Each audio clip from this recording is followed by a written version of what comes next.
So I just have to say, guys, I haven't done a podcast like this in a while.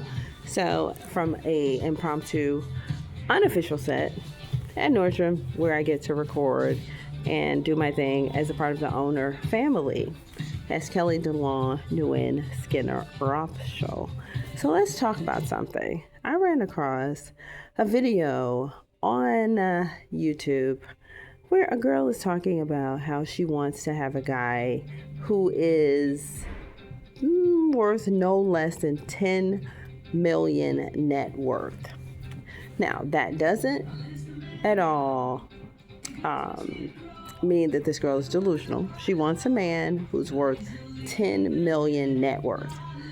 She doesn't really get into specifics, but she wants this guy to be able to spend at least $100K on her.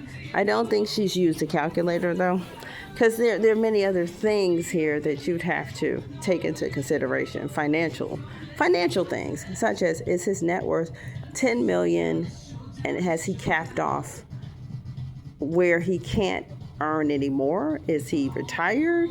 Is he someone who's still earning? Is he still pulling in millions, or is that just his net worth and it's going to stay there?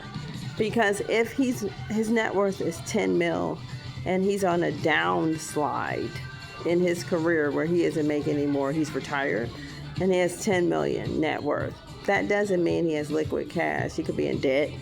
There are many variables here that aren't discussed, because if you're a girl, and I'm not going to diminish this woman or call her hood or ghetto the way others have, or call her delusional. Maybe she just hasn't used a calculator. Let's give her that, because $10 million is not that much money. If you want a man to spend $100K on you, get out a calculator and say $100,000 times 12. Look at that figure, okay? And then add 5 years. Do you want to be in a relationship with this guy for 5 years? Now look at how much money he would have spent on you, like $6 million in 5 years. That means he's now only worth $4 million. And he's somebody you can't date anymore, because you said you can only date somebody whose net worth is 10 million, but he's spending $100K on you per month.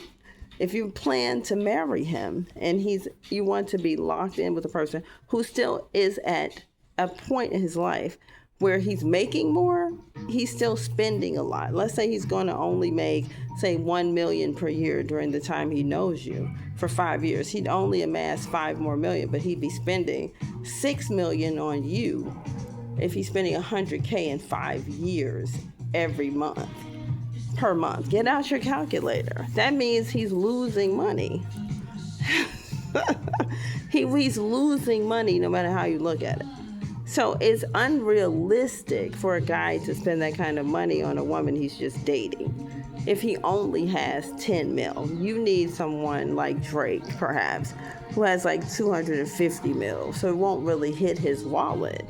You're aiming too low if you want a guy who's the bare minimum is $100K that he spends on you.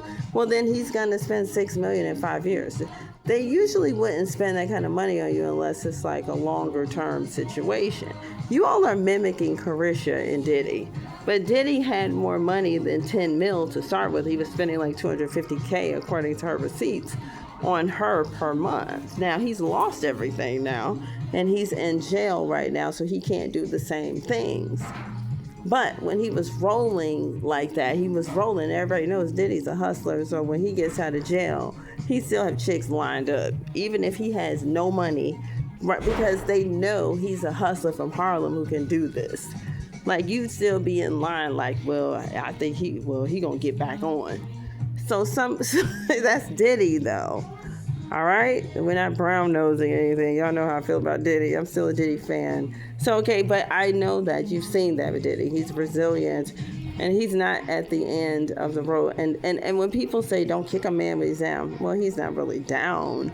He just hit a rough patch. So that's how we see Diddy. So yeah, I'm not Wendy. I'm not here to demolish Diddy and then run for cover and end up in some memory unit in a building where I can't get out with assisted living